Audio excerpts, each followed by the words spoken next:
అన్ని మేకపోతులు అమ్ముతున్నావు కదా? మొత్తం మేకపోతులే ఎంత ఉంటుంది ఇది మేకపోతుకు వయసు?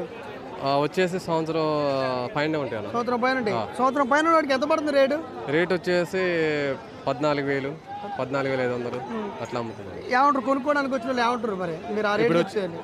ఇప్పుడు వచ్చిన వాళ్ళు ఏమంటున్నారంటే 12,000 13,000కి ఇస్తాం అంటారు. మరి మీకు గిట్టుబాటు అయిద్దా? గిట్టుబాటు అయితే ఇస్తాం అన్న, ఇంకా గిట్టుబాటు కాక ఓవరాల్ ఇప్పుడు ఎట్లున్నాయి? ఎండాకాలం కదా, రేట్లు ఎట్లున్నాయి? కొద్దిగా ఈ ఎండకి సంతలు మీ పరిస్థితి ఎట్టుంది?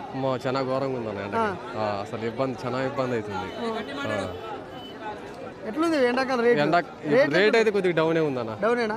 అంత లేదు, ఈ ఎండలకి రావట్లేదు, పెళ్లిళ్ళ సీజన్ అయిపోయిందిగా, రేట్లు ఎక్కువ పెట్టి తెచ్చినావు అడగట్లేదు. ఎట్లా ఇవి సాదా మేకపోతులేనా లేకపోతే రకరకాలు ఉంటాయి కదా మేకపోతులు? అలా ఈ నాటు పూతులు అన్న. నాటుపోతులు నాటి హైబ్రిడ్ పెంచినాయి? హైబ్రిడ్ కాదు, పెంచినవి కావు. అంటే అడవులలో వాటిలో మేత వేసి వచ్చినాయి. అవును. మరి వీటికి మీకు మామూలుగా చెప్పాలంటే సాదాగా ఇప్పుడు మీరు నాటుపోతులు అనగా నాటుపోతులకి ఆ నాగపూర్ పోతులు అంటారు, తర్వాత హైబ్రిడ్ ఫామ్లలో పెంచుతారు.